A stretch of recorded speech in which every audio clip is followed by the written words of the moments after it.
Today, my sermon, and it might be a two-part. I'm gonna try to do it in one part, but it might be a two-part, because I want to talk about some things. But today's sermon is gonna be, I could have did it different, or you know what? I'm gonna call it, I could have handled it different.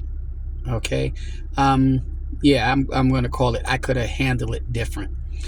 And I'm going to go back a little bit. I'm going to be pretty much speaking out of the book of Daniel's. When the king stood up here and said to him how he was going to kill everybody because they couldn't tell, the people that he had put in play couldn't tell what his dreams meant and everything else. So he was going to literally kill everybody because they couldn't determine what the dream meant. So he was taking it out on everybody. And so I'm going to be speaking about that a little bit, but I'm really going to be speaking about myself a lot on this because something happened to me over the last 2 weeks, and God was really talking to me today on this sermon because and like I said, I'm going to break this down because this happened to me and how God had to sit up here and show me my faults because where I fell, and and I should have knew better. And this is why I keep saying, and I want people to understand, because you fall, okay, and because you make mistakes and sometimes you doubt God, that God knows our weaknesses. He knows that, we're not going to always get it right, but you don't stay down. You get up. You don't give in. And that's what this is all about that I'm going to talk about, because see, I was going through a deal, and a real estate deal, and everything was going good in the beginning. And I always say, when God has something, it's for you. And everything was going good in the beginning. And at the end of the closing, all hell broke loose. And everything was going against me. I was being turned around in each direction. The loan officers and whatnot seemed like they was trying to hold me up for crazy stuff at the last minute. Within an hour of closing, then they closed up. I had to change the closing 2 other times, and all hell started breaking loose. And I got upset, And God really had to teach me a lesson on this. And this is why I'm saying, so you might hear this and you might be going through something similar. And what I'm about to say to you will hopefully help you go through things too. Because see, I had to learn this, because once again, I say you have to practice what you preach. I preach things and whatnot, and sometimes God will have me practice it because I have to go through things. So I put these messages out so this way, if you're going through something similar to what I'm going through, you know what to do without going through all the stuff that I had to go through. Well, like I said, everything was going on good, and all of a sudden all hell broke loose, and I started getting frustrated. I started getting mad. I started getting upset. I was about to sit up here and say the heck with it because it was just too much drama. And then I thought that God, God didn't want me to have this. And I had some friends say, well, maybe this is not for you. But see, it was for me all along. But I was about to allow certain people in my life sit up here and say, maybe it's not for you, when God already told me it was for me. What I didn't realize was, just because God has something for you and just because it is going good doesn't mean that Satan is not going to stick his head in there and try to delay you, because that's all he can do. He can't stop you, but he can delay you for what God has for you. Okay, and that's what he was trying to do with me. He was really trying to stop me, but he couldn't stop me, so he figured he'd try to delay me. And he used the same people that I got the loan from, to try to stop me, which is crazy for crazy stuff. And there's 4 things that I'm going to talk about that you need to know, okay, in a situation like this. Like I said, I'm going to try to do this in a part 1, but it might go into part 2. The one thing is, never do. Okay, what I did, and I'm telling everybody don't do this, because I'm telling you things from my experience. So if it happens to you, you know what not to do. Number 1 is, don't pout. Okay, when God has given you something, if God has promised you something, and God is taking you to give you what you want, Okay, sometimes we get impatient and we don't want to wait on God. And so when things start turning around and things start looking like you're not going to get it, even though God promised it to you, we start to pout.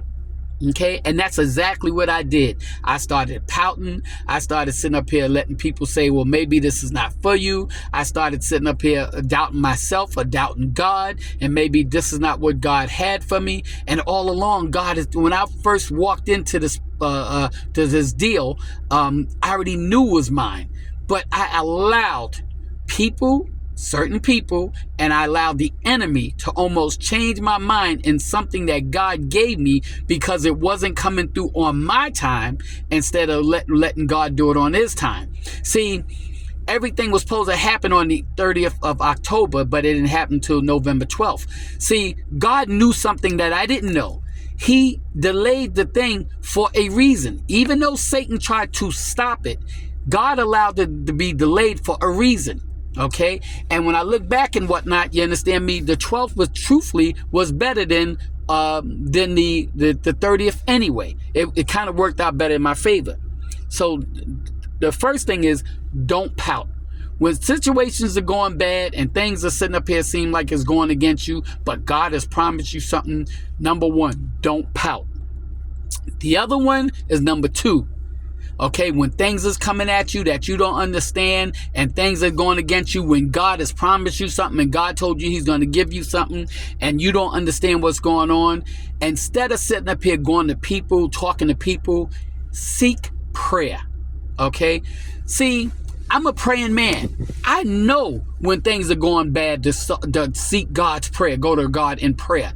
But even myself, I got caught up in my emotions and I didn't seek God in prayer. I didn't go to God and say, you know what, Father, you promised this to me and whatnot, so I'm going to sit back and I'm going to just wait on you to sit up here. I'm not going to pout. I'm going to seek prayer and I'm going to wait on you. And I didn't do that. Yes, I did pray to God on certain things, but I should have known by walking with God, by knowing God's promise, I should have known to seek God in prayer first, okay, before I do anything else.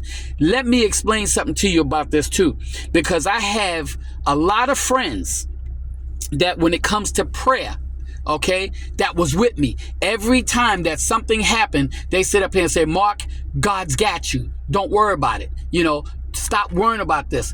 Turn it over to God. And then I had some people to sit up here and say, well, you know what? Maybe this is not for you. Okay. Instead of them sitting up here saying, go to God in prayer, trusting God and whatnot. See, because you're going to get those two classes. You're going to get those friends that are going to say, pray, go to God in prayer. And they also going to pray for you. Let me make this clear. If you got people around you when you going through some trials and tribulation and trouble and they can't pray for you, you don't need them in your life when it comes to problems and situations. If you don't have a praying partner, if you don't have a praying friend, if you don't have people around you that can sit up here and soon as you going through something, the first thing they should do is go into prayer, because I got friends and family that's like that. Soon as I'm going through something, the first thing they'll sit up here and do is call out on God and say, God, close this door. God, open this door. God, do this. God, do this. The first thing they do is go into prayer. Seek prayer first. And if you don't have those people around you that's not seeking prayer first, then you better be careful. You don't want people around you when it comes to handling your business, when it comes to making deals, and all they can sit up there and do is say, well, you know what, maybe it's not for you, or you know what, maybe you should seek something else and whatnot. No, you need people that's going to sit up here and go straight into prayer and say, you know what, Father, I'll say to you, you know what, we're going to sit up here and we're going to pray to God about this right now. Okay, we're going to ask God to deliver you from this. We're going to ask God to step in and take control of this situation. This is what we're going to do, because, God is the author of everything in our life. And so we're going to trust God first before we do anything. So the second thing is seek prayer. Okay. And if you don't have those people in your life to seek prayer, and all they want to do is talk junk, or they want to sit up there and be negative, get them out of your life, or don't put them in your business. Okay. If you don't have a praying partner or a praying friend, don't tell them your business. Don't tell them anything personal about you. If you have people in your life that's going to pray over situations that come against you, okay, and you don't know what to do about it. And even I, myself, instead of seeking prayer, fell a little short. And I had friends that sit up here and came to me and said, oh, we're going to pray on this. Even when I didn't want to pray, I even got myself in a point where now, which is bad because I know better. But I got myself into a point where I didn't even want to pray to God on this. And they said, oh, no, we're going to pray about this. Oh, no, we're going to turn this over to God. Oh, and they got into prayer right away before I even had I didn't even have to ask them to pray for me. I'm talking about friends and family, true friends and family that prayed for me and with me when I was going through this situation. Those are the people that you need in your life to pray for you. Those are the people that you need there and whatnot that's going to sit up here and get you through what you're going through. If the people that you surrounding yourself with can't pray with you through hard times and troubled times, you don't need them in your life. I'm telling you right now, I'm telling you, you don't need them in your life. And if they are in your life, put them on the side burner. Don't put them in your business. Don't put them in your personal life. Don't tell them your information and whatnot, because you got some people and whatnot, instead of praying for you, they'll be a hindrance to you, or they'll wish things on you, because you got a lot of player haters out here, okay? Even the ones that call themselves your family and friends can be player haters. So you want to get yourself lined up with prayer warriors. You want to get yourself lined up when you can't pray. You got a spouse, or you got a friend, or you got somebody in your family or friends or whatever that can pray for you when you can't pray. Okay, and I'm learning that, okay, because I got a lot of friends and family that when I'm going through some stuff, they're praying for me. That's the kind of people that you need. I am going to have to go into a part 2 on this because this is so important. So I'm gonna go to a part 2 on this one called I could have handled it different, or I could have did it different.